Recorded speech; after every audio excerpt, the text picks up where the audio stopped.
అభద్రతలో కేసీఆర్, అభద్రతలో ఉన్నది కేసీఆర్ కాదు, రేవంత్ రెడ్డి గారు. బారాసాను ప్రజలు నమ్మే పరిస్థితి లేదు. రాహుల్ గాంధీకి నాకు మధ్య అంతరం అవాస్తవం. ఇది జాలిగా, ఇది జాలు. కొందరు అధికారులు సంపాదన వైపే చూస్తున్నారు. మీడియాతో ఇష్టాగోష్ఠిలో సీఎం రేవంత్ రెడ్డి. ఎల్కతుర్తి సభలో కేసీఆర్ మాటల్లో అభద్రత కనిపించింది. ఆయన ప్రసంగంలో పసలేదు, స్పష్టత లేదు. కాంగ్రెస్ పై తన అక్కసునంతా వెళ్ళగక్కారు.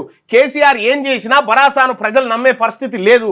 అసెంబ్లీలో బరాసా తరఫున మాట్లాడుతున్నది పిల్లగాళ్ళని ఆయనే చెప్పేశారు.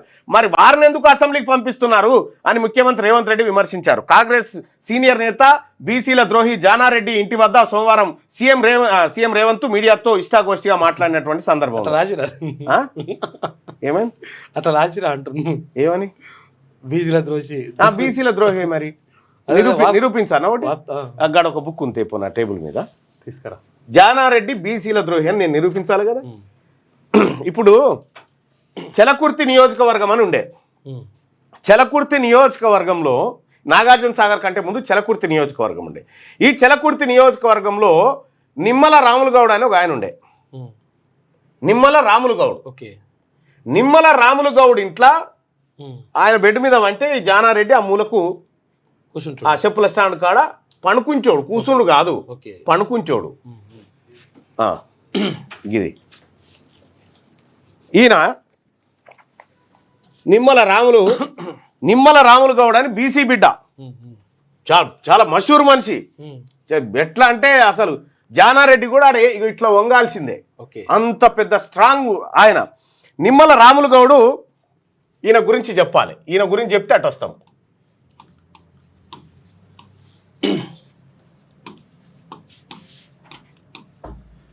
నిమ్మల రాములు గౌడ్ ఈయన నల్గొండ జిల్లా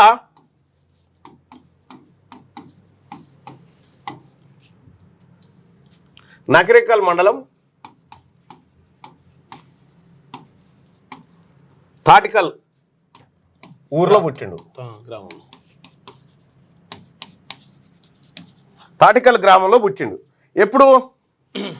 ఫిబ్రవరి 8, 1905 జన్మించాడు. ఈయన గురించి తెలుసుకోండిగా. నిమ్మల రాములు గౌడు చెలకుర్తి నియోజకవర్గం నుంచి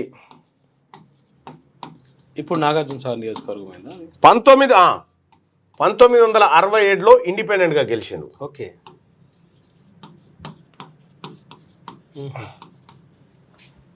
స్వతంత్ర అభ్యర్థి ఏ పార్టీ అవసరం లేదు. 1972 కాంగ్రెస్, తర్వాత 1978లో కాంగ్రెస్, ఇట్లా గెలిచిండు. 3 సార్లు వరుసగా భారీ మెజార్టీతో గెలిచిండు. 1978లో జానారెడ్డిని చిత్తు కూడా కొట్టిండు. చిత్తుగా జానారెడ్డిని. ఈయనకు వచ్చిన ఓట్లో సగం ఓట్లు కూడా రాలే జానారెడ్డికి. చిత్తు కూడా కొడితే ఎవరు మరి ఇంతకు జానారెడ్డి ఎవరు? జానారెడ్డికి నిమ్మల రాములు గౌడ్కున్నటువంటి సంబంధం ఏంటంటే, జానారెడ్డి నిమ్మల రాములు గౌడు ఇంట్లో రోజు తెల్లారు లేస్తే హాజరీ సార్. నిమ్మల రాములు గౌడు ప్రోత్సాహంతో చదువుకొని ఆయన పెట్టిన భిక్షం ద్వారా టీచర్ అయిండు.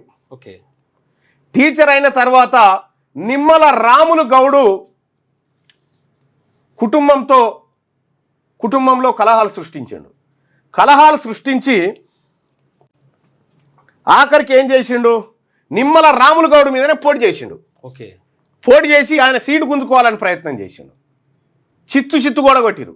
ఆ తర్వాత జరిగింది ఏంటంటే 1980లో ఇందిరాగాంధీ గారు రాములు గౌడ్ గారి టాలెంట్ను గుర్తించి, రాములు గౌడ్ గారు మీరు పార్లమెంటుకు రావాలని ఎంపీ టికెట్ ఇస్తే, ఇగో ఈయన కుట్రబన్ని ఇతను అప్పట్లో జానారెడ్డి తెలుగు మహానాడు అనే ఓ పార్టీని పెట్టిండు.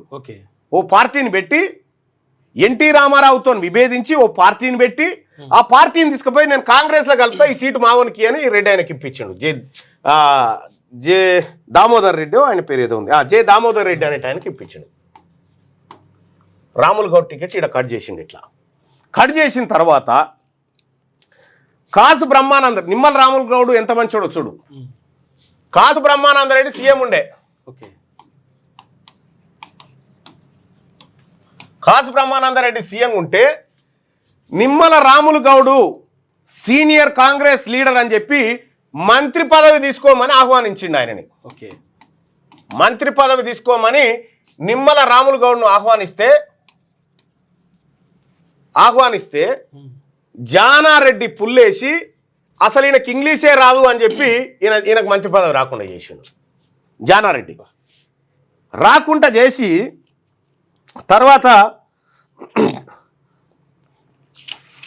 తర్వాత జరిగినటువంటి ఒక భయంకరమైనటువంటి కార్యక్రమం ఏంటంటే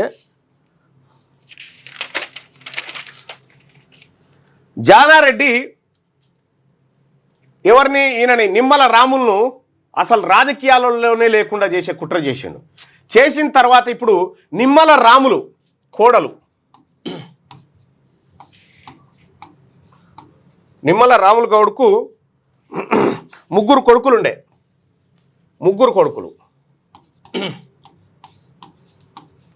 ఒక ఆయన హర్షవర్ధన్,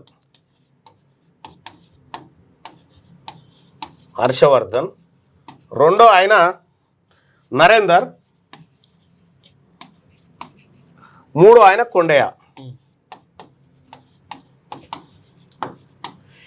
ఇప్పుడు నిమ్మల రాములు గౌడు కోడలు హాలియా మున్సిపాలిటీలో వార్డ్ కౌన్సిలర్. నిమ్మల రాములు గౌడును నిలువున ముంచినటువంటి జానారెడ్డి కొడుకు ఒక ఆయన ఎంపీ, ఇంకొక ఆయన ఎమ్మెల్యే. వీళ్ళని ఇంకొక విషయం ఏంటంటే నిమ్మల రాములు గౌడు రాజకీయ భిక్ష జానారెడ్డికి పెట్టిండు. జానారెడ్డి దగ్గర ఏం లేకుండా లొటపీసు రాజకీయ భిక్ష పెడితే ఆ భిక్షను అందుకొని ఆఖరికి నిమ్మల రాములు గౌడునే రాజకీయంగా ఖతం చేసిండు. ఇంకోటి ఏంటంటే 2012లో నిమ్మల రాములు గౌడు విగ్రహాన్ని హాలియాలో పెడతామంటే జానారెడ్డి పెట్టకుండా రకరకాల కుట్రలు చేస్తే ఫైనల్గా చందాలు వేసుకొని పెట్టిరు. అంటే బీసీ వాని ఉనికే ఉండొద్దు, ఇక్కడ అతని చరిత్ర ఉండొద్దు అనేది ఇతడు కుట్రదారుడు. అప్పటి నుంచే కుట్రదారుడు. ఇక ఇంకొక విషయము, జానారెడ్డి కాంగ్రెస్ పార్టీ ద్రోహిగా, కాంగ్రెస్ పార్టీ పైన కుట్రలు పని దానికి ద్రోహిగా తయారైండు. నిమ్మల రాములు గౌడు కాంగ్రెస్ పార్టీని కాపాడిండు. ఇక్కడ గమ్మది విషయం ఏంటంటే ఒక బీసీ వాన్ని ఇన్ని రకాలుగా ఇబ్బంది పెట్టి అతన్ని రాజకీయం నుంచి ఫేడౌట్ చేస్తే నిమ్మల రాములు 1995 అనుకుంటా ఏం చేసిండు, రామ్మోహన్ యాదవ్ అని జానారెడ్డి మీద నిమ్మల రాములు నిలబెట్టి ఈ ద్రోహి జానారెడ్డిని ఓడగొట్టండి అని చెప్పి పిలుపునిస్తే జానారెడ్డి ఓడిపోయిండు.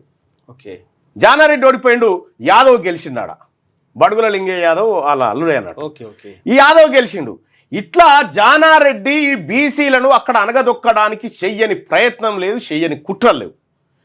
ఇక్కడ ఇదే హాలియాలో మొల్ల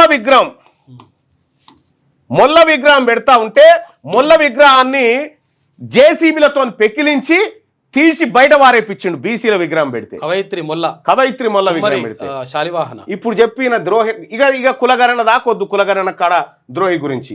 ఆయన జీవితం అంతా కుట్రలు కుతంత్రాలే జానారెడ్డిది. ఇది నేను చెప్పిన మాట కాదు, ఇగో అథెంటిక్ ఇన్ఫర్మేషన్ బుక్ ఇలా రాసుకున్నది.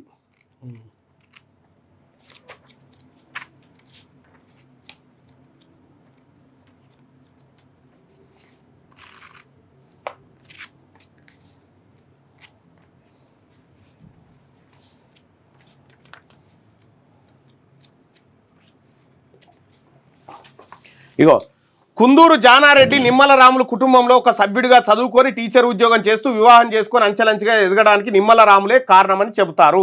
అనేక సార్లు జానారెడ్డి కూడా చెప్పిండట తన రాజకీయ గురువు నిమ్మల రాములే అని. ఇవాళ నిమ్మల రాముల వారసుని ఒక్కని కూడా ఉనికి లేకుండా చేసిండాడ. మరి ఇక్కడ రాసిర్రా అంటే ఇది రాయాలనా దీనికి? ఓకే, ఇప్పుడు బరాబర్ ఒప్పుకున్నావా? బరాబర్ సెట్ అయిన నీ గౌడ జాతి ఆనిముత్యాన్ని అనగదొక్కినటువంటి ద్రోహి. అర్థమైంది. ఇక ఇది సమావేశంలో చర్చిస్తున్న సీఎం రేవంత్ రెడ్డి సీనియర్ నాయకులు జానారెడ్డి సీనియర్ నాయకులు కాదు, బీసీ ద్రోహి జానారెడ్డి అని రాయాలి రేపటి నుంచి. అణగారిన వర్గాల అభ్యున్నతితోనే సమాజంలో మార్పు. అందుకే అప్పట్లో మావోయిస్టులతో చర్చలు, సీఎం రేవంత్ రెడ్డితో అనుభవాలను పంచుకున్న జానారెడ్డి ఈయననట జానారెడ్డి గారు హోంమంత్రిగా ఉన్నప్పుడు మావోయిస్టులతో చర్చలు జరిపిన మాట వాస్తవం. జరిపిన తర్వాత చర్చలకు పిలిచి ఎంతమంది మావోయిస్టులను ఊచకోత గోయించిండు జానారెడ్డి, దారుణం నిజంగా అసలు అది. ఎంతమంది మావోయిస్టులను పిట్టల్లాగా కాల్చి పారేసాడు I think జానారెడ్డి 2004 అనుకుంటా. హోంమంత్రిగా ఉన్నటువంటి సమయంలో. ఈయన విషయం ఏంటంటే ఇక్కడ 2016 ఆగస్టు 8 తారీఖు 2016 ఆగస్టు 8 తారీఖు ఈయన నేచర్ కేర్ ట్రీట్మెంట్ కోసం కేరళకు పోతాడు. ఈయన ఎవరు? Jana Reddy. Jana Reddy nature care treatment కోసం కేరళకు పోతాడు. ఆ కేరళకు పోయి కేరళ నుంచి ఒక ఆపరేషన్ చేస్తాడు. ఆ ఆపరేషన్లో నయీం ఇక్కడ ఖతమవుతాడు. నయీంను అడ్డగా పెట్టుకొని అత్యధికంగా సంపాదన దోపిడీలకు తెగబడ్డది జానారెడ్డి. ఇంకొక రెడ్డి కూడా ఉండు. సో ఇట్లా ఈ రకంగా వీళ్ళు చేసినటువంటి కుట్ర. వీళ్ళు ఏం చేసిరంటే వీళ్ళు నయీంతో చేతులు కలిపి సంపించింది ఎవరెవరిని? బెల్లి లలితను, తర్వాత సాంబశివుని, కోనపూరి సాంబశివుణ్ణి, ఆ తర్వాత రాములను, ఇట్లా బీసీ వర్గాలన్నిటిని చంపించినటువంటి కుట్రదారుడు ఈయన. ఈయన దగ్గరికి పోయి ఆ సిపాయి దగ్గరికి పోయి ఈయన సలహాలు సూచనలు. జానారెడ్డికి ఏమన్నా తెలుసా అంటే కుట్ర ఎట్లా చేయాలి, బీసీలను ఎట్లా అనగదొక్కాలి, ఇదొక్కటే తెలుసు. ఈసారి ఖచ్చితంగా నీ ఇంటి రాజకీయ జీవితాన్ని బీసీలు సమాధి చేస్తారు, ఇది తప్పది. శాంతి చర్చలపై అధిష్టానం అభిప్రాయం కోరాలని ఏం తెలుసా జానారెడ్డి గారికి? లోట పీస్ ఏం తెలుసా? గివే కదా ఆయన చరిత్ర అంతా, గిదేనా కుట్రలు కుతంత్రాలు. ఇంకా కొన్ని ఇంకా చెప్పరాని విషయాలు అనుకోరాదు రే జానారెడ్డి గారి గంత మనిషి. ఇక జానారెడ్డి కొడుకులకు రేవంత్ రెడ్డి గారు చాలా రోజుల నుంచి పరిచయం, చాలా రోజుల నుంచి. వీళ్ళ కొడుకుల్ని ఈయనకు పరిచయం చేసింది ఆ రోహిన్ రెడ్డి. ఆ రోహిన్ రెడ్డిని విడిచిపెట్టాడు చూడు. ఎందుకంటే వీళ్ళ కొడుకులకు ఏమేం చేస్తాడో అన్ని సపర్యాలు అంతా తెలిసినటువంటి విషయమే. తద్వారా అప్పుడు హోమ్ మినిస్టర్గా ఉన్నటువంటి సమయంలో తన కొడుకులను అడ్డం పెట్టుకొని ఏమేం చేసిండో తెలుసు. అప్పుడు ఏమేం కార్యక్రమాలు చేసిండో దాదాపు అందరికీ ఇప్పుడు మీడియాలో అది ఒక 20 ఏళ్ళ మీడియాతో అనుభవం ఉన్నటువంటి వాళ్ళకి దాదాపుగా తెలుసు. ఇగో ఇటువంటి వాళ్ళతో ఇగో ఈయన చర్చలు ఇది.